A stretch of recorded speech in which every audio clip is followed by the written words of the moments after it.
Estás escuchando Sabiduría Psicodélica por Janina Tomasini.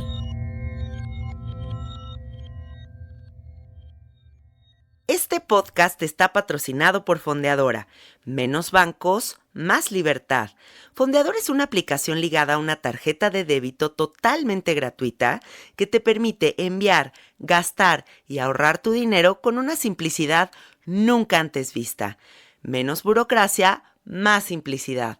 Entra a fondeadora.com y entérate de más. Hola, hola amiguitos, ¿cómo están?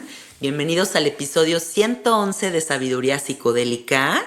El día de hoy estoy muy contenta porque mi amigo Amaury Vergara está aquí en el estudio y es un amigo con el que tengo conversaciones muy profundas y muy interesantes.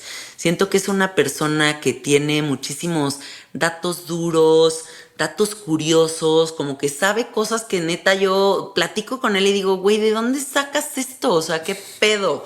Y entonces, bueno, hoy se dio el tiempo de venir aquí al estudio y compartir su sabiduría con todos ustedes, así que siéntense, pónganse cómodos y conecten con Amaury. Bienvenido. Gracias, Janina. Gracias por esa descripción muy diplomática de ñoño.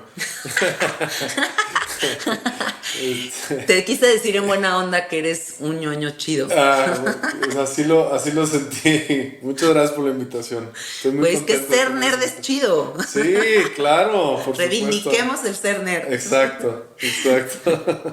No, qué padre que estés aquí porque siento que es una oportunidad para que la gente conecte contigo y con todas las cosas que haces. Platícales un poquito en qué trabajas, qué estás haciendo en este momento de la vida para que sepan quién eres y empezamos con las preguntas. Bueno, gracias por la oportunidad.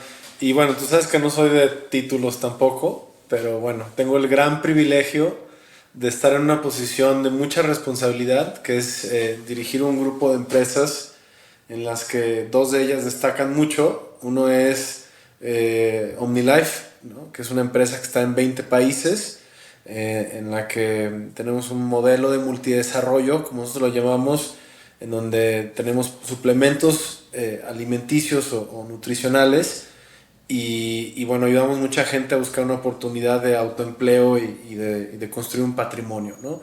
Y por otro lado, tengo también el privilegio de estar en una institución muy importante en México, que es Club Deportivo Guadalajara, o bien conocido como las Chivas de Guadalajara, o el Rebaño Sagrado, que me gusta mucho ese nombre, el Rebaño Sagrado, y ser el presidente de este club, que es, para los que no conocen el fútbol mexicano, pues es el club más querido de México, ¿no? Y el más popular, que además solamente juega con puros mexicanos, ¿no? Entonces tiene ahí un grado de dificultad interesante, ¿no? Entonces, La ecuación. una ecuación interesante.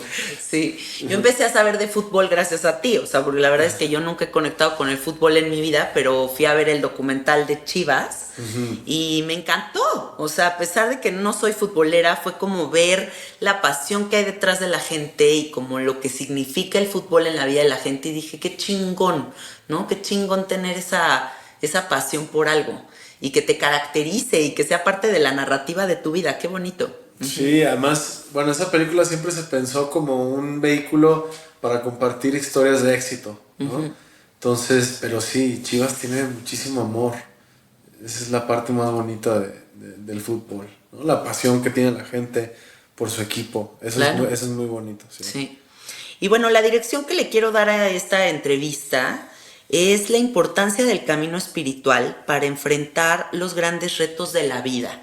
¿Y por qué quiero darle esta dirección? Porque siento que tú eres una persona que tienes muchas responsabilidades, que tienes que tomar decisiones gigantes de un momento a otro y que creo que el gran ser humano que eres es gracias a que desde muy chiquito creciste con un papá que tiene como todo este interés místico, espiritual y de fortalecer como el espíritu para que las decisiones que se vengan en la vida las puedas navegar de la mejor forma posible gracias a ese trazar, a ese caminito que ya tiene como su propio cauce, ¿no? Entonces platícanos cómo fue crecer con Jorge Vergara como tu papá, que yo, pues, de lo poco que sé de tu papá, siempre lo vi como un señor que estaba muy interesado como en estas cosas espirituales, de desarrollo del ser, y me da mucha curiosidad como tu crecimiento como un niño que ve a estos grandes maestros que seguramente formaron parte de tu historia de vida,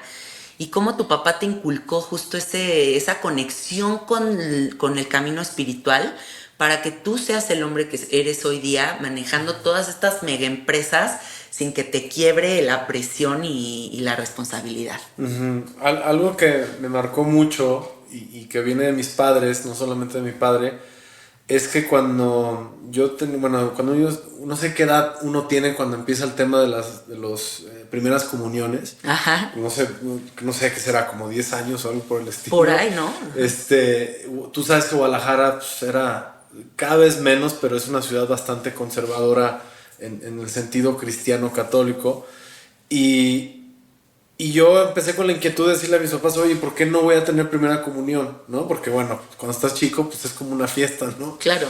Y mis padres me explicaron que ellos ni me habían bautizado y que ellos nos habían regalado a mí y a mis hermanas la oportunidad de que nosotros escogiéramos nuestra religión. Cuando cumpliéramos 18 años, por así decirlo, cuando seas adulto y tengas la conciencia para escoger tu religión, tú vas a poder escoger cuál va a ser tu camino espiritual. Qué bonito. Y eso desde muy chico me marcó muchísimo porque entonces ya implicó una decisión, ¿sabes? Uh-huh. Y yo era muy curioso en ese sentido porque pues, obviamente cuando ibas con el tío, con la abuelita, pues que vamos a misa y me acuerdo poner mucha atención en las misas, pero nunca me sentí identificado con el camino cristiano católico.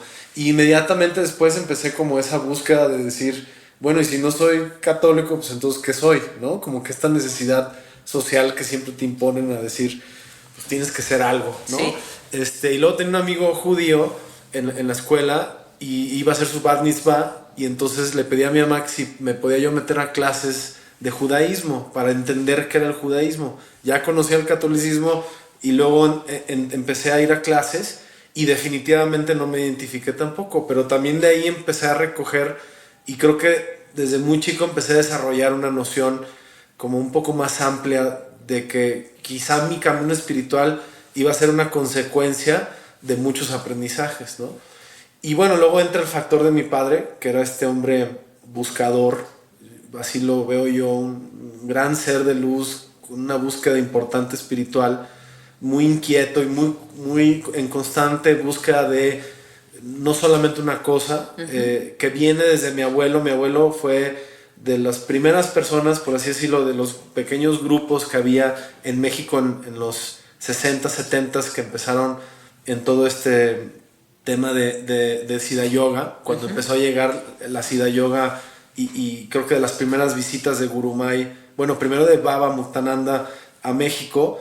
Y de ahí mi padre como que entró en esta búsqueda y cuando yo era chico, pues mi padre estaba en constante búsqueda de entrar en contacto con estas personas de interés, ¿cómo podemos llamarlo? De algún interés espiritual, ¿no? O sea, ¿sí? Y me tocó estar en contacto, pues no solamente, por ejemplo, tengo la fortuna de haber conocido bien a Gurumay en un momento.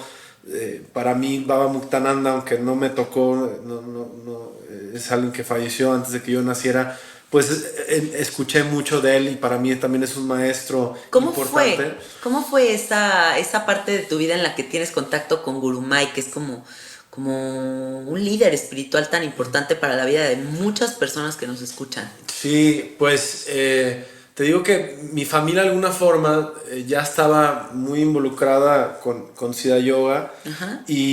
Y una vez simplemente mi padre me dijo, oye, voy a ir al ashram de Nueva York, que es un ashram maravilloso. Si tienen la oportunidad en algún momento de poder ir, es un lugar muy especial. Uh-huh. Y hay un curso de verano para chavos jóvenes de Siddha Yoga. Yo estaba como justo en esos momentos en donde pues yo sentía que estaba empezando un camino espiritual donde ya me había dado cuenta que no era ni católico, ni judío, ni quería. Y simplemente fui a este curso y en ese curso conocí a Gurumay. De hecho, mi padre en muchos momentos tenía buenas charlas con ella. Uh-huh. En algún momento me platicó de cómo él se iba a caminar con ella y platicaba. Yo me supongo que Gurumay conocía muy bien como la labor de mi padre en OmniLife, ¿no? Que era una persona que le llegaba a mucha gente, que le ayudaba a transformar su vida, y creo que eso le ganó un respeto hacia con ella, y en varias ocasiones mi padre estuvo cercana a ella, y por esa cercanía pues estuve en el ashram y tuve una experiencia muy bonita porque fue la primera vez que yo medité profundamente, y quizá uno de los estados meditativos más profundos que he tenido hasta la fecha, a pesar de que he meditado, según yo, bastante, ¿no? Aunque nunca es suficiente, por supuesto. Y así es como entré en contacto con Siddha Yoga, aunque definitivamente no se convirtió en un camino tampoco tan recurrente para mí. O sea, no fue como que me involucré al 100% ni continué yendo a la ashram ni nada por el estilo. Sí se convirtió en una herramienta muy importante de mi camino espiritual, que después me fue abriendo puertas a otras enseñanzas, a otros conocimientos. Sí, te siento más a ti, más ecléctico, ¿no? Como una persona que ha a lo mejor y conectado con estas filosofías, pero también con otras, y que estás abierto a más. Y justo esta característica de los buscadores eternos, creo que es lo que nos hace pues nunca quedarnos en un solo lugar, ¿no? O sea, tanto tu padre como tú, como yo también me siento una buscadora eterna que siempre está como en la búsqueda de la respuesta existencialista, o sea, de qué es esta experiencia de vida que tenemos y que me ha llevado pues a vivir diferentes cosas. Además de esta experiencia, ¿qué otras tuvieron un impacto importante en tu despertar espiritual? Bueno, tanto, digamos, entrar en contacto con las enseñanzas de Siddha Yoga y con Guru Mai, con Baba y con todos los gurús ancestros de todas estas enseñanzas, y también al mismo tiempo como alejarme un poco, porque si algo nunca, como bien acabas de decir tú, nunca me he sentido tan identificado, es como también en esos lugares ves mucho fanatismo, ¿no? Sí. Y algo que también me marcó mucho en el ashram, a pesar de que fue una experiencia muy pura y muy bonita, es que había gente muy fanatizada. Sí. Y entonces empecé a identificar que también, pues el fanatismo, primero lo encuentras en todos lados, ¿no? En los caminos espirituales, y que era algo que definitivamente rechazaba. Entonces, sí, creo que también eso afortunadamente me ha dado esa como oportunidad de nunca permanecer en un solo lugar, ¿no? Y de ir como estos, recolectando estos, en donde vas encontrando y vas sintiendo que algo te identificas, recolectarlo y simplemente no quedarte ahí, porque creo que corres el grave riesgo de ciclarte o de estancarte en un solo pedazo de información, cuando desde mi perspectiva pues la información está en todos lados, ¿no? Sí. Hasta en la naturaleza, hasta en lo que comes, ¿sí me explico? Hay un sí, proceso espiritual. Y qué bueno que hables de eso, porque, o sea, sí creo que el fanatismo limita mucho, y que a final de cuentas lo más importante que vamos a aprender en la vida va a ser que nuestro propio maestro pues somos nosotros, ¿no? Y que totalmente, las respuestas no están más que dentro de nosotros. Entonces, pues regresar a esa verdad es como la posibilidad de abrirnos a muchas otras. ¿Alguna vez te has echado un vipassana? Sí, y creo que yo puedo llamarlo como quizá la última herramienta de meditación a la cual yo he tenido oportunidad de aprender profundamente fue la vipassana. Hace no mucho tiempo, hace un par de años, hice el curso de 10 días de vipassana, que lo recomiendo muchísimo. Para la gente que no sepa qué es el vipassana, platícales un poquito qué es. Mira, tampoco quiero como spoilear el proceso, porque justo es una técnica, más que nada yo lo llamaría una herramienta, una técnica de meditación. Sí. Porque quizá lo que más me gusta de la vipassana es que justo está muy, ¿cómo le podemos decir? Se le ha quitado mayormente todos esos ganchos que crean fanatismo, ¿no? Porque sí, no encuentras simbología en los lugares de vipassana. No, un espacio muy neutral. Es un espacio muy neutral, es una técnica de meditación muy neutral, y que justamente se habla del hecho de que no existe esto para que entres al 100% en la técnica de meditación.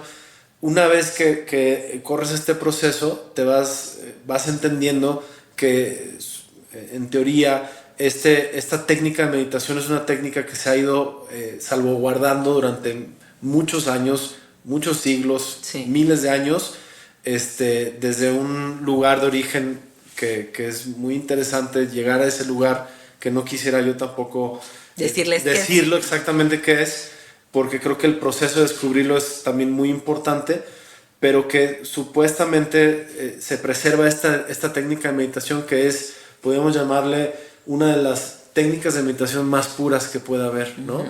Y en efecto, cuando logras entrar en esta meditación, sí tiene un efecto muy poderoso y sí te das cuenta que estás en contacto con una información como muy, muy ancestral, muy, muy pura, muy neutral. Sí. Y que a partir de ahí, por supuesto, se pueden desplegar un misticismo interminable, sí. pero que la base, la raíz de esta técnica, pues es muy pura, es muy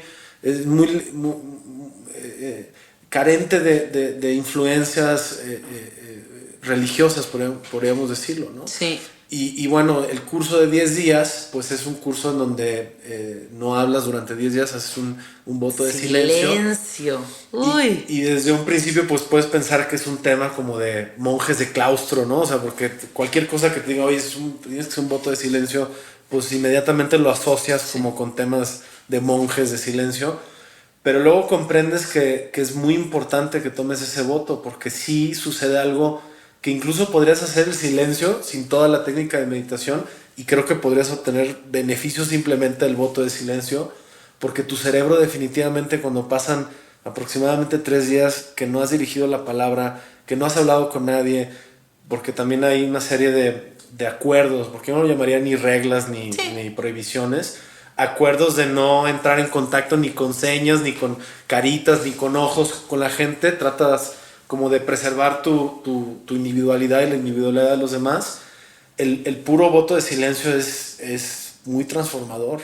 Claro. Tu cerebro entra en una fase muy interesante que nunca has experimentado, porque desde que aprendimos a hablar, creo que nadie se ha tomado, digamos, en un esquema normal 10 días sin hablar, ¿no? Sí, y es que aquí entra un tema muy importante, ¿no? Que es de repente cuestionarnos, toda mi vida tengo que hablar, toda mi vida tengo que comer, toda mi vida tengo que tal cosa, o sea, como las cosas cotidianas, ¿no? Que hacemos porque simplemente pues las debemos de hacer. Y el tema de, por ejemplo, del biohacking, que es como entrar como en estos hackeos de la mente, de cómo operan nuestros cuerpos, pues creo que nos abren puertas a nuevas posibilidades, ¿no? Y es simplemente el cuestionar, ¿y si dejo de hablar 10 días? ¿Y si hago un ayuno espiritual y me permito ver qué es lo que pasa si hago eso? Y entonces ahí se abren las puertas que revelan como pues todas las tecnologías yógicas. Y tecnologías me refiero porque pues de verdad sí son tecnologías, ¿no? Ancestrales, con esto que dices de lo ancestral, que decimos, ok, o sea, de esto hablaban las culturas antiguas, ¿no? O sea, de esto es de lo que estaban hablando. Y entras en contacto con estas tecnologías y dices, no mames, sí se puede. High-tech ancestral, ¿no? High-tech ancestral. El ayuno, por ejemplo, también. Sí. Para mí, por ejemplo, el silencio y el ayuno pues, han sido estas tecnologías que tú estás hablando, que me 100% de acuerdo, vehículos muy poderosos, y combinado con la meditación, pues porque incluso en el régimen de Vipassana, pues comes poco, ayunas, sí. En la tarde no cenas, por supuesto que no, te paras súper temprano. Súper temprano, son muchas horas de meditación al día. Sí. Y algo, por ejemplo, muy curioso es que a los 3 días, más del 50% de la gente que está en el curso se sale. O sea, al final yo creo que queda un 40, un 30% de los que verdaderamente empiezan, porque es un proceso en donde la mayoría de la gente no puede ni siquiera romper con el hábito de no poder cenar en la noche y que no tienes acceso a la comida, que estás en un solo lugar. Pero el ayuno es algo que he estado empezando a descubrir en los últimos años y que todavía no lo logro, creo que todavía, no decir dominar, pero todavía no logro entrar a verdaderamente la técnica, por así decirlo, o técnicas de ayuno interesantes, pero que me parece que es tiene un potencial valiosísimo. Sí, totalmente. O como estas cosas que hace este hombre de Wim Hof Method, que es como meterte en estas tinas de agua helada y de repente, el señor de los hielos, y de repente estar en una tina donde dirías, no, me va a dar una convulsión o un algo, y te das cuenta de que no, que puedes ir más allá de tu mente y decirle a la mente, te callas y te calmas, y poder navegar la experiencia y darte pues una nueva enseñanza, ¿no? De que no eres tu mente pensante. Y sobre todo creo que empujar los límites de estas cajitas en las que nos metemos. Porque por ejemplo eso de los hielos o del ayuno es verdaderamente llevar al cuerpo no solamente mentalmente, sino también químicamente, biológicamente a nuevos límites. Cuando entras en los hielos, pues el cuerpo piensa que se va a morir, claro. ¿Sabes? Es un proceso donde el cuerpo empieza a producir un shock que luego eventualmente se convierte en toda una nueva forma de un metabolismo, simplemente porque lo llevaste a un límite controlado, por así decirlo, sí. Pero que te lleva a lugares donde el cuerpo nunca había estado antes. Sí, y aquí me gustaría entrar en un tema muy importante, que es como, o sea, yo te veo que eres una persona que estás siempre como en giras internacionales, estás moviéndote para todos lados, tienes muchísimas responsabilidades. ¿De qué manera tienes un equilibrio con lo espiritual? O sea, ¿qué te hace sentir que puedes navegar como todos estos retos y en paralelo mantener este lado zen que yo veo en ti? Hace poco aprendí, por ejemplo, el 2019 para mí fue un año muy, muy complicado y además fue el año en el que fallece mi padre. Pero además viajé muchísimo durante ese año y incluso hubo momentos en donde me sentí yo hasta despersonalizado porque sentía que me movía tanto que mi energía no podía estar en un solo lugar, ¿me explico? Y aprendí gracias a también una persona valiosa en mi vida, un maestro de salud, que me decía que era importante aterrizar antes de poder moverte porque tenemos varios cuerpos. Y podrías tú estar en un cuerpo viajando y teniendo todos tus viajes y estando en contacto con tanta gente, que además el estar en contacto con tanta gente pues también te mueve muchísimo la energía de un escenario me toca estar a veces en escenarios de 5,000, 8,000, 10,000 personas. Sostener esa energía. Y hablar por 3 horas, 4 horas o algo por el estilo. Y sostener, como bien dices tú, esa energía pues es muy demandante energéticamente, tanto físico como mental, emocional. Y algo que aprendí es que era bien importante que cada vez que regresara de un viaje, yo tenía que hacer una especie de ritual de enraizamiento, ¿no? Como tener un lugar en donde yo sentía que volvía a reconfigurar todos mis cuerpos, ¿no? O sea, como que los alineaba, ¿no? Sí. Y que si estaban desfasados, pues ahí... Y encontré, por ejemplo, que para mí durante mucho tiempo, a pesar de que tenía yo un ejercicio regular, tampoco quiero decir que medito todos los días, y que también eso es importante porque durante mucho tiempo estaba muy agobiado de que no podía lograr meditar todos los días. Sí. Yo sentía que para que fuera un buen meditador había que meditar todos los días, sí. Como mucha gente lo hace, y mi gran admiración a la gente que logra hacerlo todos los días. Y he tenido buenos periodos de poder meditar más de, por ejemplo, 150 días sin parar todos los días. No, pues eso es un compromiso. ¿Sí?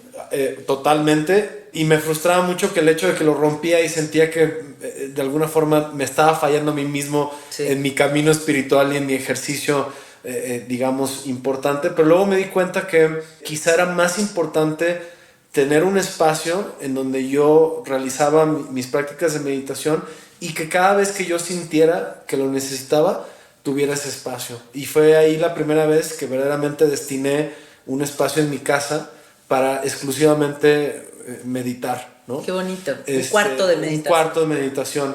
Y no importa si es grande, chico, lo que sea, si es una esquina, pero creo que es muy importante que tengas, y como tú lo quieras llamar, si es tu altar, si es tu espacio de meditación, si es tu pequeño templo. Tu espacio sagrado. Y cada vez que yo tenía estos viajes, siempre era muy importante para mí que en algún momento que regresara, yo tenía que regresar a ese lugar.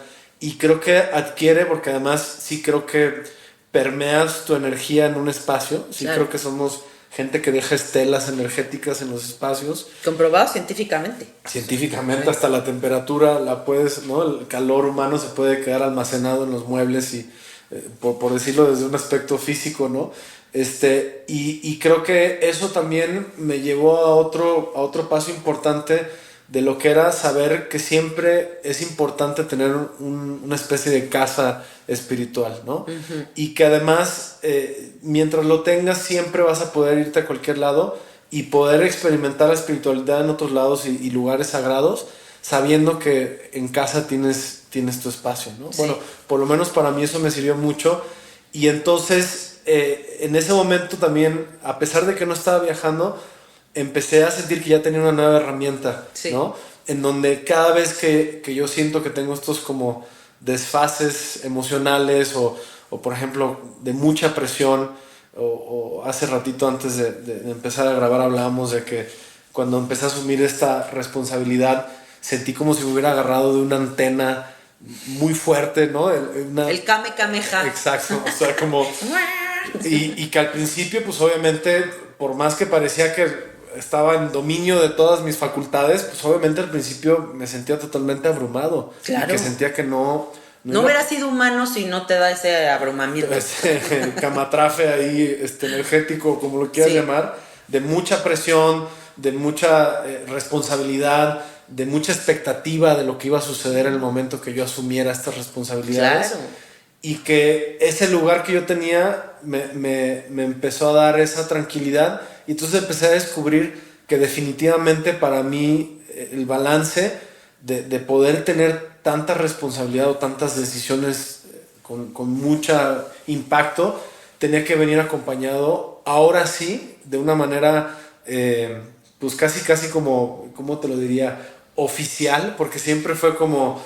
Pues cuando sí, cuando no, pues no hay pedo, ¿sabes? Sí, pero ahora ya como que la vida me dijo, a ver, ya tuviste tu chance, tu tiro de gracia, digamos, de entrar y salir, y ahora tiene que ser parte de tu vida todos los días, ¿no? Aquí dices algo muy importante, porque yo creo que en un documental que vi en Netflix decían, la importancia de la práctica es que la práctica te sostiene.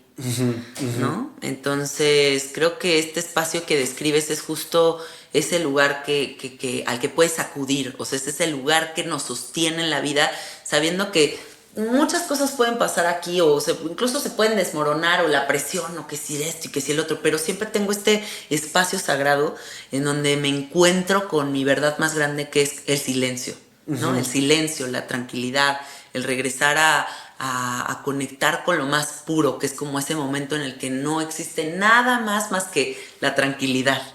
Y qué bonito que hayas construido ese espacio para ti, porque es fundamental. Yo creo que cualquier persona que sea empresario, innovador, que esté proponiendo cosas al mundo, tiene que tener la construcción de este espacio personal, porque nos tiene que sostener algo más allá del rush de la... Claro. Este rush en el que vivimos, ¿no? Que es tan inmediato, tan furioso, no para. Estamos como en un nivel de velocidad que yo nunca había experimentado. Sí, pero además déjame decir algo, porque lo que dices es súper valioso. Y además creo que a veces también caemos en el error de idealizar ese espacio, ¿no? Sí. Donde siempre decimos silencio, paz, zen, y no necesariamente... siempre es así. O sea, yo hay veces que estoy muy estresado, muy agobiado con un tema que me está carcomiendo, digamos, o sea, que me siento que me está drenando energéticamente, y visito este lugar, que digo, más que ser un espacio que resulta ser un cuarto de meditación, pero es un tema simbólico, por así decirlo, y a veces entro a ese espacio con el mayor ruido posible, ¿sí me explico? Y no encuentro ni esa tranquilidad, Pero el puro hecho como de este ritual, de saber que vas a alimentar esa parte tuya. Como un intento honesto. Claro, ya con eso creo que estás haciendo muchísimo. Sí, totalmente. Entonces también creo que es importante como no idealizar que necesitas un cuarto donde vas en silencio y todo flota y todo es feliz. Sí. Hay momentos fuertes donde visitas este espacio e incluso tienes diálogos ruidosos, ¿no? O sea, a veces, por ejemplo, no logro meditar, pero el canto me ayuda a visitar ese espacio. ¿Sí Claro, me explico? sí. O sea, poder cantar, aunque sienta que en lo absoluto pude concentrarme o estar en un estado de conciencia meditativo, con solamente cantar, o sea, Sí. con eso ya es suficiente y te ayuda, o sea, te sostiene, como tú bien lo dijiste, Sí. te aporta algo que no necesariamente tiene que ver con estar 15 minutos, o sea, con 5 minutos de canto, con eso ya puede ser suficiente. Unas buenas respiraciones, güey. Totalmente. Sí, un amigo mío fue a un ashram de un líder espiritual en Los Ángeles que dice que el estudio de meditación estaba en 2 de las calles más transitadas de Los Ángeles, ¿no? Y que había un escándalo de tráfico y de claxonazos y de todo, que él llegó a este lugar y dijo, güey, ¿qué pedo? O sea, ¿por qué este gurú decidió poner su estudio de meditación en el lugar más escandaloso que existe? Y que por más que trataba de meditar, mi amigo no lograba meditar porque de plano era un escándalo, ¿no? Y él estaba acostumbrado a su lugar de meditación así en su casa de San Ángel, en donde había como un silencio absoluto y todo perfecto, ¿no? Y que cuando tuvo oportunidad de hablar con el gurú le dijo, oye, ¿me puedes explicar como por qué está así este pedo? Y el gurú le dijo, justo es a propósito, o sea, es a propósito, porque cuando tú logres trascender ese ruido que hay allá afuera, vas a poder conectar con tu silencio interior, que es lo más sagrado que tienes. Y es esto de lo que tú hablas, ¿no? Es como a veces no vamos a poder callar la mente, pero el simple hecho de podernos sentar a presenciar esta revolución que está sucediendo allá arriba y aceptarla y navegarla ya es un gran paso para nosotros. Totalmente. De hecho, me hiciste acordarme en estos periodos donde te dijo que llegué a 150 meditaciones. En 150 días. En 150 días sin parar. O sea, si ya pasaba... Y no creas que lo hice desde la primera vez. O sea, no el primer intento fue exitoso. Claro. O sea, Era, hice la 20 días y la regaba y otra vez y la cagaba. Y cuando logré los 150 días, la regla era, si ya es medianoche, ya tienes que empezar desde cero, ¿no? Sí. Digo, quizá un poco duro, pero eso me provocó que hubiera momentos en donde es que tengo que meditar en donde sea. Sí. O sea, si estoy en un aeropuerto o me encerraba en un coche y meditaba en el coche. Sí. Y ahí justo aprendí eso. O sea, cuando verdaderamente tienes una práctica, porque sí, la práctica definitivamente nos hace maestros, pues obviamente te va dando herramientas en donde ya no necesitas necesariamente tener esa paz y ese silencio y ya puedes entrar en estados meditativos en el aeropuerto. En donde sea. Claro. Y incluso potencias tus sentidos, porque a la hora de estar reinteriorizando, también al mismo tiempo estar escuchando, hasta por ejemplo, el sentido del auditivo se potencia. Entonces empiezas a escuchar cosas que normalmente no escuchabas. Claro. Porque el barullo no te lo deja escuchar. Pero ya ¿no? En el comienzo de la meditación empiezas incluso a tener más sensación del espacio, por ejemplo, de las dimensiones de los volúmenes. Pero bueno. Sí, qué padre. ¿No? Ya cuando logras eso, pues trasciendes muchas cosas que nos pueden molestar en la vida en general, ¿no? A mí me pasó en esta casa en la Santa María la Ribera, que al inicio como que escuchaba muchos ruidos en la calle y yo decía, es que me estoy volviendo loca, ¿no? Y fui a buscar una casa en Valle de Bravo para irme a vivir para allá y de repente llegué a la casa en Valle de Bravo y había un chingo de ruido, ¿no? Y entonces dije, me está persiguiendo el ruido. Pero entonces más bien vi para adentro y dije, no, pues traes tú un ruido interior que más bien tienes que prestarle atención. Y cuando le presté atención y lo solucioné, el silencio volvió a mi vida. Entonces más bien era como una llamadita de atención del universo de... A ver, Janina, aprende a callar todo ese barullo que de repente sientes tan presente porque eso va a estar presente en todos lados. Oye, Amaury, y yo te veo que eres una persona que estás en contacto con mucha gente, ¿no? Te veo como en estas presentaciones que tienes de OmniLife y así 5,000 personas y tú hablándole a todos y conectando con la gente y oyendo sus historias.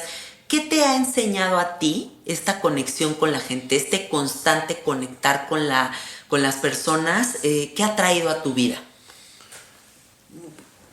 Quizá lo más significativo que también tiene que ver con el legado de vida de mi padre, pues yo creo que es el sentido de servir, ¿no? El sentido, finalmente cuando trasciende mi padre, y obviamente creo que a todos nos pasa, sobre todo con nuestros padres, una de las preguntas más confrontadoras es y what's the point, ¿no? O sea, ¿y cuál es el sentido, ¿no? Porque finalmente la muerte es tan difícil y tan bella a la vez que uno no puede no cuestionarse y entonces a qué venimos, por supuesto, y creo que uno se ve más confrontado con la muerte de sus padres en ese sentido que con ninguna otra muerte, ¿no? Bueno, quiero pensar yo, en mi caso así fue, y mucho de lo que entendí del legado de mi padre es que mi padre vivió para servir, y mucho de lo que hizo durante toda su vida, a pesar de lo mucho que hizo por mucha gente, pues se resume a ser una persona que le gustaba, le apasionaba servir.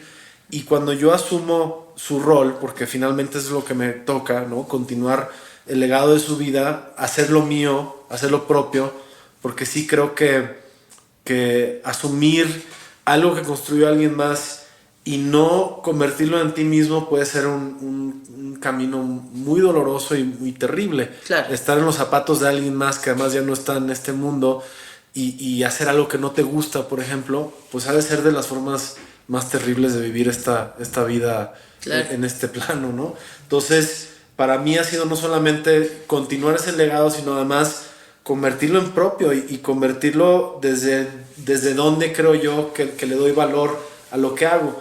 Y mucho de lo que descubrí de esta función, de estar en contacto con tanta gente, que además, pues, para resumir, pues les platico de la oportunidad que nosotros tenemos, que brindamos con todo este programa de la compañía, que es ayudarlos a desarrollarse no solamente en lo económico, en la salud, sino además también en lo personal. Pues es una responsabilidad muy grande, porque no solamente estás hablando de oye, ven y fírmate y haz este negocio, claro, sino es oye, ven y transfórmate, ¿no? Entonces, lo que poco a poco descubierto es que hay algo muy maravilloso de pasar esta vida entendiendo el concepto de servir. Y yo creo que durante mucho tiempo, porque mi profesión ni siquiera tiene que ver con lo que estoy haciendo al día de hoy. ¿Qué estudiaste? Yo estudié cine, o sea, soy director y productor de cine. Ajá. Y aunque he hecho proyectos y seguiré haciendo proyectos, pues hoy en día la vida me llevó a esta función que te estoy tratando de describir. Y yo siempre sentía que algo me hacía falta, ¿no? O sea, como que no le encontraba yo, por ejemplo, cuando visualizaba yo hacer películas, siempre sentía que algo me hacía falta. Y era ese sentido de servir a la gente. Y cuando estás en contacto y te das cuenta que el tener todo este privilegio que he tenido, no solamente de vivir una vida abundante en todos los sentidos, sino además de haber viajado a muchos países, haber conocido maestros, gente interesante, pues creo que solamente aumenta más la responsabilidad de tener que compartir eso. Entonces, sí, yo me siento como con esta responsabilidad, que además asumo con mucho gusto, de decir, bueno, si a mí me tocó esto es porque lo tengo que poner en función de algo, porque si no estaría siendo como muy egoísta con el funcionamiento del universo, ¿sí me explico? Porque sí, finalmente somos vehículos de cosas. Yo siento que no aprendemos, sino que recordamos, y sí, creo que hay mucha gente que siento que tenemos toda la información dentro de nosotros, pero a veces tiene que llegar otra persona y conectarte con esa información, ser un vehículo de esa información para que tú puedas volver a conectar con eso. Y siento que mucho de lo que hago es justo eso, es simplemente como ser un vehículo de estos conceptos, de estas palabras. Creo mucho en el poder de la palabra. Si algo aprendí de mi padre, que era un gran orador, pero que además lo hacía desde un lugar muy coloquial y muy sencillo, entendí que no somos ni dueños de la palabra, pero que la palabra tiene un gran poder, y que entre más sencillo tú puedas compartir la información que para ti ha sido transformadora, más vas a poder ayudar a la gente a que se transforme. Concuerdo muchísimo contigo en este sentido, porque para mí lo más importante es comunicar. O sea, creo que es como una de las misiones de mi vida. Y el servicio creo que es algo con lo que tarde o temprano todo el mundo va a conectar, porque hay un vacío existencial que muchas personas experimentan, y es porque puede ser como, es que me siento muy rico y muy contento en este ámbito de mi vida y en este otro y así y asado, pero hay un vacío que no sabemos de dónde vienen, y es porque la naturaleza del hombre es el servicio. La naturaleza del humano debería de ser esa necesidad de ayudar. El del universo. Del universo completo. Y si todos volvemos a conectar con ese camino, creo que vamos a poder transformar, pues, mucho de lo que está pasando en este momento. Y yo creo, no sé si coincides conmigo, Yanina, que creo que estamos entrando en una etapa mundial o universal o como lo queramos llamar, en donde se va a requerir más eso que nunca antes. Sí. Yo creo, por ejemplo, ya desde un aspecto empresarial, pero sin perder la parte social, yo creo que las empresas que no están cayendo en bancarrota hoy en día son las empresas que han logrado encontrar un propósito social en lo que hacen, sí, en el servicio que dan o en lo que venden o en lo que hacen, y cada vez más se va a requerir que las empresas tengan una conexión social. Sí. Si no la hay, yo no sé si tengan lugar en este mundo. ¿Sí me explico? Sí, sí, sí. Porque sí creo que como que se está acotando los recursos, digamos, se está acelerando y vamos a tener que entender por las buenas o por las malas que todo va a tener que tener un propósito, que ya no es suficiente nada más vender llantas, no sé, digo, pongo un ejemplo, ¿no? Sí. O sea, que ya tiene que haber siempre un sentido de 360, de que de alguna forma regrese algo, porque ya se acabó esa chance, ¿sí me explico? Sí. Y por eso estamos viviendo los problemas que estamos viviendo. Entonces, sí creo, no sé si podemos llamarlo así, creo que vamos a entrar en una etapa en donde se nos va a presentar la oportunidad de servir para que podamos subexistir y poder compartir mejor, ¿no? Sí. Y no acumular y todo lo contrario que sabemos que está sucediendo, sí, ¿no? Se cayó el velo, ¿no? O sea, como que siento que ahorita la verdad más grande que tenemos ante nuestros ojos, bueno, primero es la impermanencia, ¿no? O sea, como esta verdad en la que de repente nos dijeron, ¿qué crees? Que no tienes la vida comprada. Que de repente, pum, el pinche bicho le puede entrar a cualquiera y cualquiera se muere. Y la otra es la importancia de nuestro trabajo personal. O sea, de que de verdad la práctica nos sostenga o un propósito de servir nos sostenga.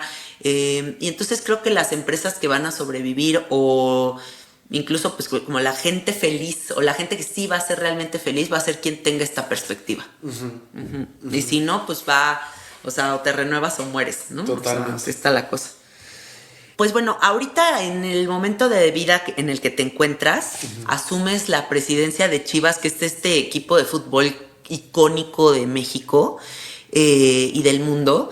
Y a mí me interesa saber, como presidente de este equipo, ¿cómo puedes hacer tu ego a un lado para permitir que lo que hay detrás de este equipo, que es como los fans, la historia del mismo equipo, lo que ya se ha trazado por sí solo y que va a seguir trazándose por muchísimos años más, tú permitas que siga como este flujo natural que tienes sin que se intrometa a Mauri?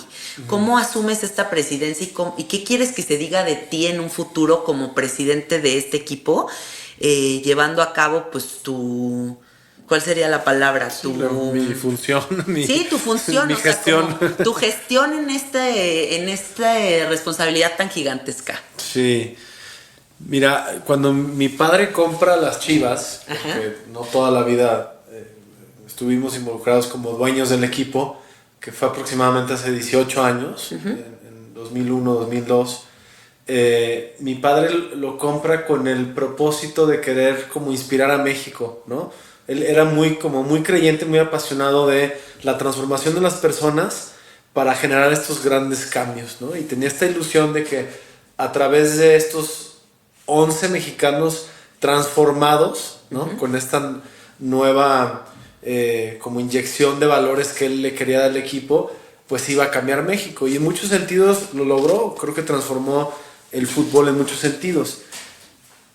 Solo que durante varios periodos yo lo vi muy confrontado con esta misión que él tenía. Entonces yo tuve un espejo pues muy, muy confrontador y lo sigo teniendo hasta el día de hoy, de acordarme esos momentos donde yo veía a mi padre pues momentos difíciles donde lo veía, aunque nunca desistió y nunca se rindió, pues lo veía frustrado, lo veía decepcionado, lo veía molesto con lo difícil que podía llegar a ser una tarea y un objetivo tan grande, claro, ¿no? Transformar un país a través del fútbol y sobre todo en un medio que tiene unos vicios terribles, ¿no? Como la política, o sea, en algunos sentidos corrupción, mucho protagonismo, mucho egocentrismo, esta rivalidad. Luego, si tú te pones a pensar, pues cada 6 meses empieza un torneo en donde tienes 18, 17 equipos, en donde todos quieren ser campeón, pero nada más uno gana, sí, ¿no? Y si no ganas, pues eres lo peor, y no es necesariamente la mejor analogía de la vida que creo que deberíamos de tener. sí. ¿Sí me explico? Aunque tienes todos estos simbolismos padrísimos de, en el caso de Chivas, solo mexicanos, a través del trabajo en equipo, el cuerpo del atleta es un templo. O sea, estos cuates son nuestros guerreros modernos. Claro. O sea, porque el compromiso de entrenar todos los días, dedicar toda una vida en donde pues, no tienen ni espacio para ir a bodas o las fiestas de sus hijos porque están jugando un partido. O sea, olvídate de los fines de semana. Pues creo que eso, comprometidísimos. Hay cosas muy, muy épicas, muy del humano, ¿no? Que también son muy valiosas. Pero este espejo para mí fue muy confrontador, y durante mi primer año de gestión lo estuve contemplando muchísimo, y algo que me ha ayudado mucho, y porque no es algo que ya tengo totalmente, te puedo decir, dominado y me siento en toda entereza para decirte, ya la hice, ¿no? Es algo que seguiré descubriendo. Es entender que si bien, por supuesto, en papel, digamos, en título, pues tengo la fortuna a través del traspaso familiar, de ser dueño de este equipo y de tener esta silla que es la presidencia, me gusta más ver lo que hago como si fuera yo un guardián, ¿no?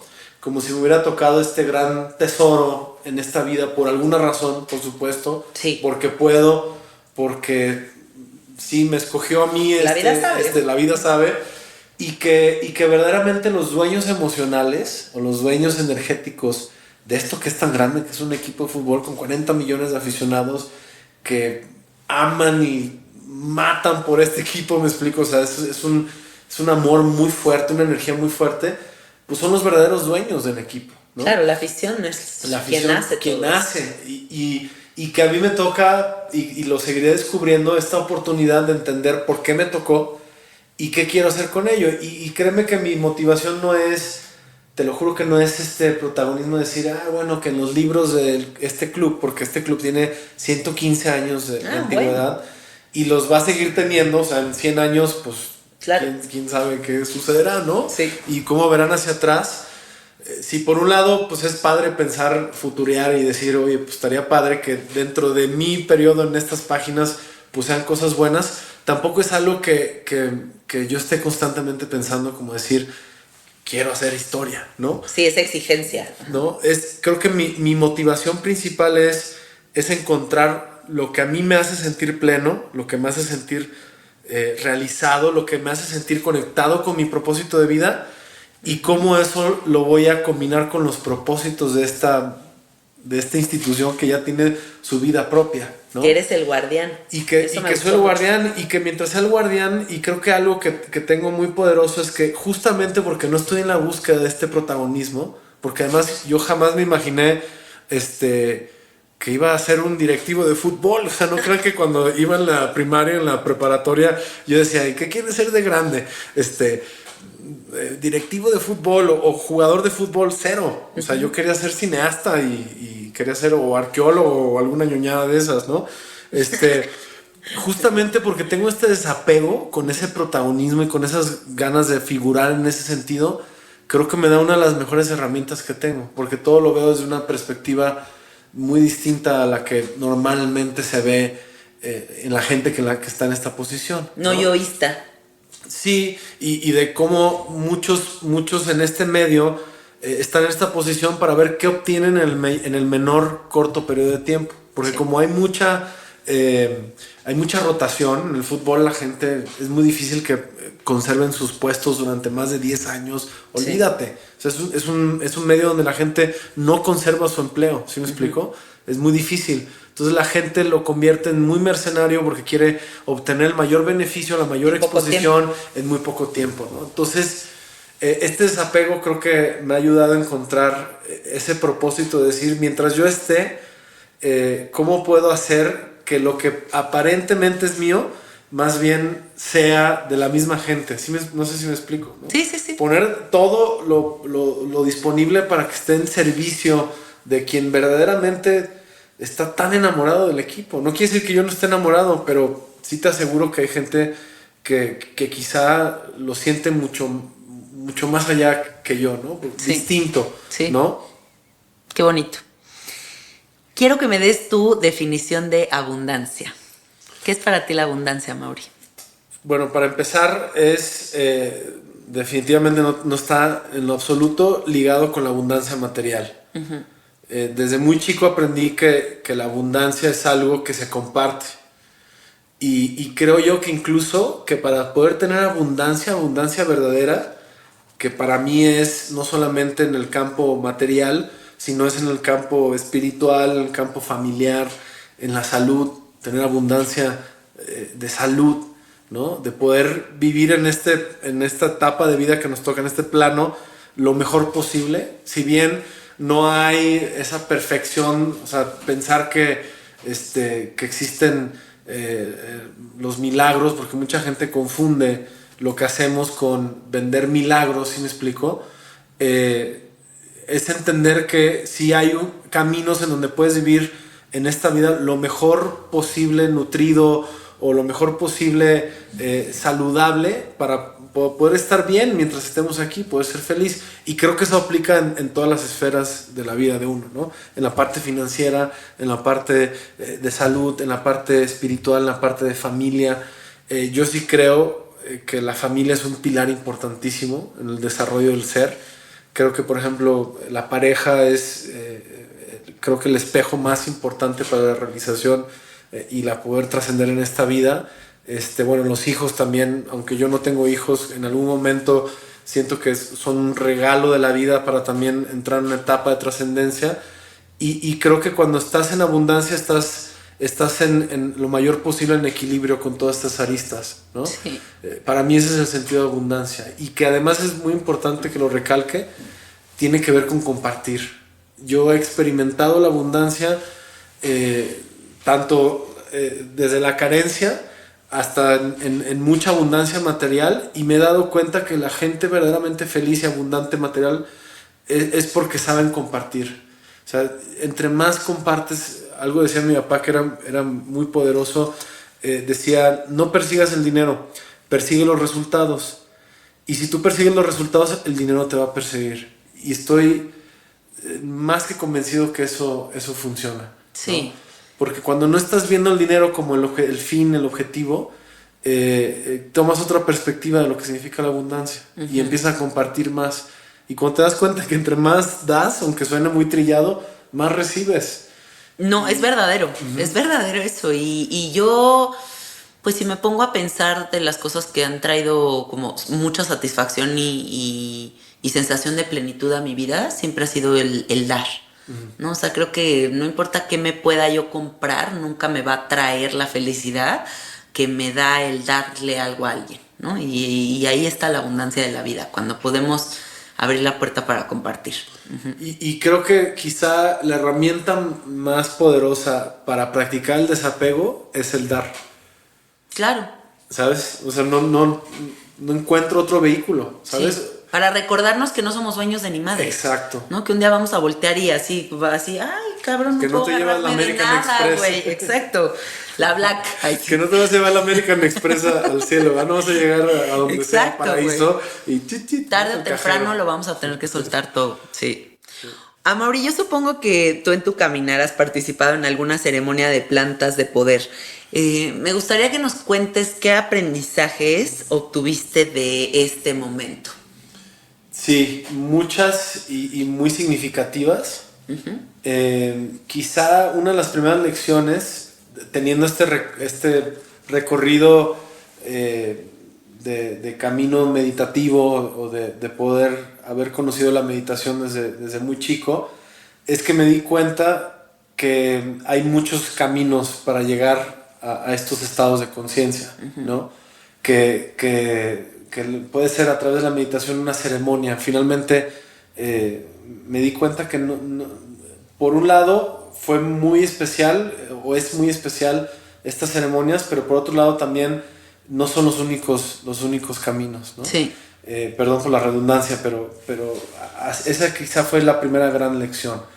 Y la segunda es que quizá me di cuenta que la información está en todos lados, ¿no? O sea, que incluso hasta en el mundo natural es donde podemos encontrar grandes concentraciones de información, ¿no? Sí.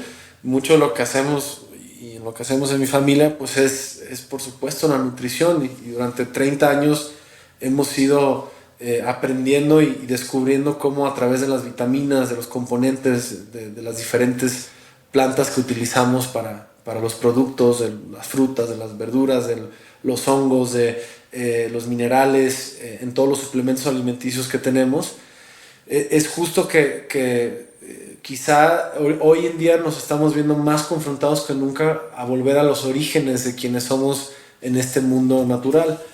Y yo soy creyente que hemos vivido una etapa muy material que nos ha alejado a lo que verdaderamente hemos evolucionado, y estamos incluso, pareciera ser como en este proceso de evolución, ¿no? Sí. De evolutivo. Y que hay que recuperar ese terreno perdido durante los últimos 100 años, por así decirlo, por ejemplo, en torno de la alimentación, para poder volver a conectar con la información que nos hace ser más humanos que nunca, ¿no? Sí. Entonces, ese también para mí fue una gran lección. Y quizá he tenido muchas lecciones, pero quizá la tercera, para enumerarlas, es un altísimo sentido de responsabilidad. O sea, yo recuerdo muy bien al finalizar una ceremonia que al haber estado expuesto a tanta información, me hizo entender, incluso me hizo reforzar todavía mucho más el sentido de responsabilidad de hacer lo que siento que hay que hacer, porque sí siento que estamos en un camino, no quisiera decir ni bueno ni malo, porque creo que el mundo es dual y no me gustan estos juicios de qué es bueno y qué es malo, pero sí definitivamente hay una etapa que tenemos que ya terminar de aprender y comenzar otra que creo que podría ser un brinco cuántico para nuestra especie increíble. Sí. Y para estar en mucho mejor frecuencia con el universo y con el propósito natural de por qué estamos vivos y por qué tenemos conciencia. Y lo aprendí de esa forma, ¿no? Lo aprendí sintiendo que no todo el mundo está expuesto a esta información, y que al estar expuesto no solamente es para mi beneficio propio, ¿no? Me sentía como muy soberbio o muy egocéntrico decir, ay, es que vine porque tenía yo un temita emocional que no sabía resolver. Uh-huh. O sea, me llevó a entender un macro mucho más grande, y hizo que mis temas se convirtieran en micro, y que finalmente creo que somos, o algunos tenemos más que otros, una chamba de trabajar cosas que van mucho más allá de nosotros mismos. Sí. Tenemos que incluso como compensar un poco de lo que no se está haciendo a nivel planetario. Los que sí podemos conectar con esa información, chambear para que compensemos esa chamba que está haciendo falta, ¿no? Sí, y aquí hablas de temas muy importantes que nos dan las plantas, ¿no? Que es como la unidad, o sea, el cómo debemos de salirnos del individual para tener un entendimiento mucho más grande, y que cuando conectamos con ese entendimiento mucho más grande, que es el colectivo, entonces ya esos problemitas nuestros se vuelven insignificantes, ¿no? Porque hay como una visión amplificada de las cosas.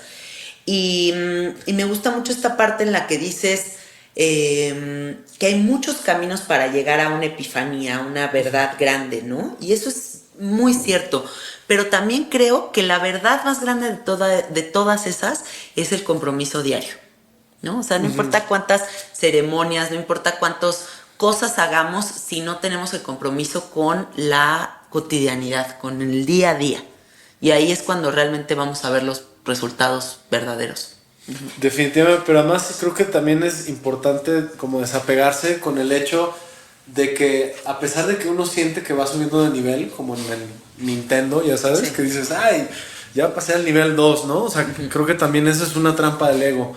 Pensar que que porque tenemos estas exposiciones, estas grandes verdades o estos vistazos, estos grandes misterios, ya automáticamente sabemos algo más y que somos superiores, sí, y que no vamos para atrás. Sí. Yo creo que en cualquier momento, así como podemos avanzar mucho hacia adelante, también hay cosas que nos pueden volver a regresar al punto de partida. Porque humanos. Y justo la práctica, exacto, y justo la práctica me parece que es ese ejercicio de mantenimiento. Sí. Yo creo que, por ejemplo, la meditación es una analogía de la meditación es un mantenimiento, ¿sabes? Sí. La alineación y el balanceo. Exacto, y que siempre podemos también volver a trabajar algo que pensábamos que ya habíamos totalmente solucionado. Lo he visto en gente que admiro muchísimo y que lograron mucho en la vida, como mi padre, que a pesar de todo lo que él sabía, todo lo que él hacía, que para mí fue maravilloso, yo lo veía regresar a sus mismos demonios, ¿no? A sus mismos confrontamientos. Y entonces entendí y he entendido que uno no debe dejar de trabajar todo el tiempo. Sí. Y creo que es una falacia, es una fantasía pensar que porque tenemos estas grandes realizaciones, ya entonces estamos exentos a seguir trabajando, ¿no? Sí.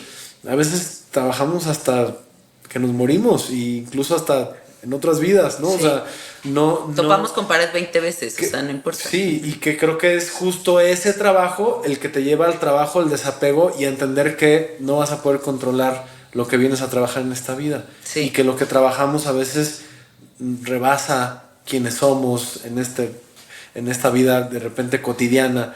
A veces estamos trabajando cosas intergalácticas, no sé si me explico, o sea, chambas generacionales. Creo que con el poder de la conciencia nos viene también un gran poder de responsabilidad, ¿no? Sí, como esta canción de Alonso del Río que dice: y aunque no puedas comprender, en cada muerte hay un nacer, por eso duele estar tan vivo, ¿no?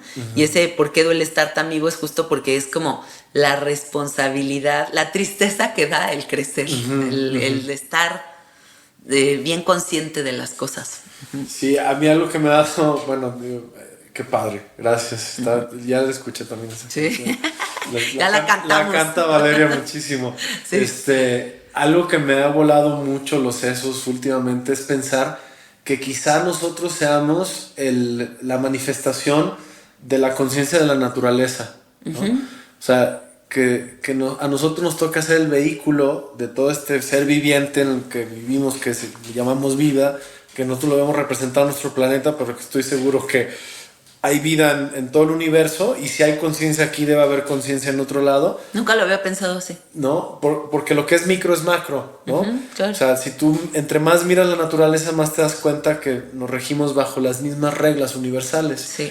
Y entonces quiere decir que si aquí hay minerales, pues sabemos perfectamente, comprobado científicamente, que los minerales de los que estamos compuestos pues están en todo el universo. Sí. Entonces lo que hay aquí significa que hay en otro lado. Y en ese sentido creo que es que la conciencia, como no es, debe ser algo muy especial, que no somos los únicos que la tenemos. Sí. Debe haber otros seres en algún otro lado, y creo que a veces nos conectamos con esos seres de alguna forma, porque conciencia con conciencia deben de estar conectados, pero creo que sí ha de ser algo muy especial y que a nosotros nos toca cargarlo, Sí. por así decirlo, portarlo, más bien dicho, porque no es una carga, es un privilegio, y que con eso conlleva un gran sentido de responsabilidad hacia el universo, que lo que hacemos en este planeta tiene una repercusión importantísima. Por eso nadie sobra, ¿no? Y por eso no somos uno, somos todos unidad, ¿no? Y todos son parte de ese proceso galáctico. Totalmente. Intergaláctico. Me gustaría preguntarte, Amaury, sobre este momento tan importante de tu vida, que es cuando muere tu papá, ¿no? Porque eso creo que es un momento que a todos nos va a pasar. Es un momento en el que vamos a perder a nuestros padres, y que la muerte tiene estos dos lados, ¿no? O sea, no solamente es como el gran dolor de perder material físicamente a tu padre, sino la apertura a un nuevo entendimiento, a un nuevo discurso, a nuevas preguntas que se presentan cuando un momento tan importante de la vida llega a tu vida. ¿Lo dije bien? Sí, sí, sí. Sí. Me gustaría que nos compartas qué enseñanza trajo este momento en el que tu padre trasciende. ¿Qué enseñanza trajo a tu vida? Mira, te comparto que, obviamente es algo muy profundo y muy complejo a la vez. Poder explicar todas las fases que hay o que yo viví y que todos vivimos y que todos de alguna forma vamos a vivir. Lo que sí definitivamente puedo decir es que la muerte es tanto algo muy difícil, pero al mismo tiempo algo muy bello, y me siento muy privilegiado de poder haber vivido la muerte de mi padre entendiendo que también era algo muy bello, porque creo que ha de ser muy difícil cuando vives una muerte así y no logras poder ver esto, porque Sí. creo que también está lleno de joyas maravillosas.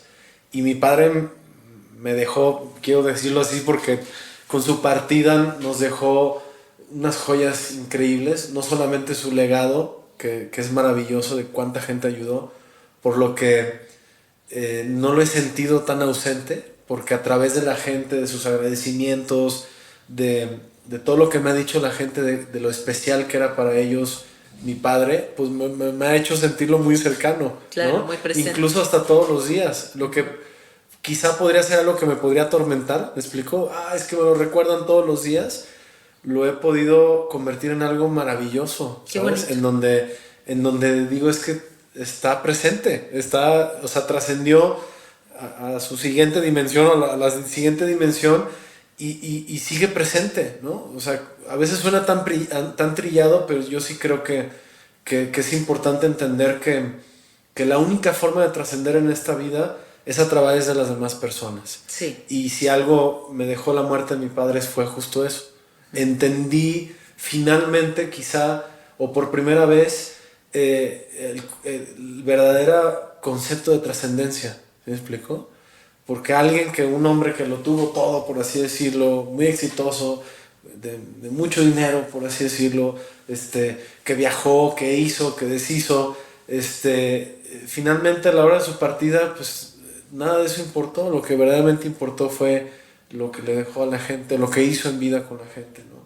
Entonces, eso fue una joya de vida que me transformó completamente. Otra es que definitivamente me quedó claro que todo y cada momento de nuestras vidas tiene un porqué y un para qué. Incluso la muerte de mi padre ha tenido un para qué. Y aunque es difícil pensar que la muerte de alguien nos tiene que dejar un para qué, porque eso implica aceptar que alguien se va y que en su partida hay un propósito, y eso Claro. creo que es quizá lo más difícil, porque nos gustaría que ese propósito fuera, pero sin que se fuera la gente, ¿no? Claro, el apego. Pero qué belleza que te puedas ir de este mundo y que además de irte y desaparecer de este plano terrenal o físico, dejes algo tan poderoso que le sirva a la demás gente para su camino, ¿no? La magia del universo. La magia, exactamente, la perfección del sincrodestino, de saber que además que mi padre se fue en el momento justo, porque en su proceso de enfermedad, creo que lo difícil cuando alguien enferma es que crees que es muy injusto, ¿no? Porque además mi padre era alguien que no te puedo explicar lo sano que era. O sea, estaba en constante búsqueda de estar sano. Hacía de todo lo que tenía que ver con un estilo de vida sano, Sí. lo hacía mi padre. Y mucho antes que muchos de nosotros, ¿no? O sea, Sí. la primera vez que escuché de yoga fue a través de mi padre, a través de meditación, de ciertos, por ejemplo, maravillas, por ejemplo, podemos hablar de magnesio, la importancia de tener magnesio en tu vida todos los días, de las altas dosis de vitamina C, por ejemplo. De lo que hablábamos el otro día sobre las investigaciones que hizo tu papá del agua. Del agua, claro, por ejemplo, tuve la fortuna de conocer a Masaru Emoto, que fue Sí. y le hice un video, de hecho, padrísimo de su trabajo para poderlo exponer en español, porque estaba todo en japonés, de sus cristales y de todo este rollo. Amo las investigaciones de este hombre Increíble, japonés. increíble. Vino a Guadalajara, lo trajo mi padre, pero bueno, y creo que lo que a veces sentimos con el proceso de enfermedad es que no es justo, ¿no? Sí. Y creo que luego comprendí que sucedió como tenía que suceder, sucedió de la forma que tenía que suceder, y que además se tuvo que ir el día que se fue. Y lo que pasó después es, yo creo que de las experiencias de vida, donde más me he dado cuenta que todo tiene un propósito, todo tiene un sentido, que nada es coincidencia, que además toda la vida me había preparado para la partida de mi padre y para continuar lo que él me dejó para que yo decidiera si lo continuara o no, y para que además lo convirtiera en mío y de mis hermanas, eso ha sido, yo creo que, y va a ser definitivamente, pues una de las misiones más grandes de mi vida, ¿no? Y todo comienza a partir, yo creo, de la partida de mi padre, ¿no? Qué bonito, sí, lo dices de una forma muy hermosa y mis papás siguen vivos, pero de repente es como que me veo en el espejo o hablando y así digo, güey, pues es que mis papás viven en mí. O sea, ¿no? Yo soy también esa manifestación de ellos y en las palabras que digo, en las ocurrencias que tengo, que es como sentir muy presente a nuestros padres justo en eso que somos hoy día. Totalmente. Y además te comparto que obviamente he perdido más seres queridos, o sea, no es la primera vez que pierdo un ser querido, y yo nunca había podido hablar con los trascendidos. O sea, me parecía algo difícil, ¿no? O sea, como esa gente que veo que va todos los años a la tumba de un familiar y les platica, no lo había podido hacer, y a partir de mi padre lo empecé a hacer, y algo que me regaló poder dialogar con mi padre, de tanto que lo extrañaba y de tanto también que le agradezco y que como que le comparto todo lo que está sucediendo a partir de su partida, ¿no? Como que eso me da un bálsamo muy mágico y me hace sentirlo presente, sin importar si sí me está escuchando o no, porque mi jefe ha de estar en la 8ª dimensión, o sea, ya sabes, o sea, si alguien sé que se fue a la siguiente dimensión, pues fue mi papá, ¿no? Sí. Por todo lo que hizo en vida. Y a partir de eso he empezado también a hablarle a mis maestros espirituales, con bonito. diálogo, Sí. o sea, hablarles como si le estuvieras tener hablando a una conversación. tener conversaciones que también nunca lo había experimentado, y es algo poderosísimo. Qué bonito. Poderosísimo, que recomiendo muchísimo, pues sobre todo en la práctica de la meditación, encontrar un espacio para hablar con los maestros espirituales. Es que qué importancia tiene el discurso. O sea, por ejemplo, yo ahorita que este fin de semana voy a ir a una ceremonia de ibogaína y he tenido muchísimos miedos, ¿no? Muchos miedos se me están manifestando. Una amiga me dijo, yo creo que es momento de que le hables al miedo. Pero ten un discurso claro con él y dile que qué pedo, güey, ¿no? Y lo empecé a hacer y de verdad como que se tranquilizó todo, porque logré reconocer que más allá del miedo hay otra verdad muy grande, que es pues mi intención de seguirme explorando y de seguir sabiendo y que pues el miedo siempre va a estar, güey, o sea, siempre va a estar. Entonces la importancia del discurso es pues poner sobre la mesa bien claras las cosas. Y qué mejor que hacerlo con tus maestros espirituales, o sea, y con tu padre, y o sea, como con todas estas cosas que están tal vez no tangibles, pero que se manifiestan de otra manera. Pero que además yo también he descubierto que, porque tengo muchos maestros espirituales, y cada vez voy identificando para qué me sirven unos y para qué me sirven otros, en el buen sentido, ¿no? Y hay maestros que les puedes hablar para todo, por ejemplo, el tema de la dualidad, de la oscuridad en la vida. Hay otros maestros que te pueden enseñar sobre resiliencia, y que hablar con ellos justamente es como evocar sus enseñanzas y sus poderes, ¿no? Entonces, así como le puedes hablar al miedo, también le puedes hablar al maestro. Nuestros Power Rangers. Sí, exacto. Power Rangers espirituales. Exacto. Sí. Oye, Mauri, para cerrar, ¿por qué no nos platicas de tu nuevo proyecto, de este podcast que sacaste, que está padrísimo? Cuéntanos qué intención tienes con este proyecto, qué estás poniendo sobre la mesa. Échamela. Gracias, qué linda, Janina, qué chido que me hagas compartir de esto, que me invites a compartir de esto. Hace poco inicié Transmutando, que es este podcast. Descubrí en la pandemia, o más bien en la cuarentena, que me estaba haciendo falta como vehículo de comunicación, justo, porque así como tú, yo también me siento un comunicador. Finalmente, y lo eres. Estudié cine porque yo quería contar historias. Sí. Estuve en radio en algún momento, hice teatro, o sea, siempre he estado en contacto con algo que tiene que ver con la comunicación. Y justamente en este papel que me ha tocado, institucional por así decirlo, pues tengo muchos foros donde puedo hablar, pero ninguno sentía que realmente podía yo expresar muchas cosas que quería expresar, porque hay lugares para cosas. Cada ¿no? cosa en su lugar. Exactamente.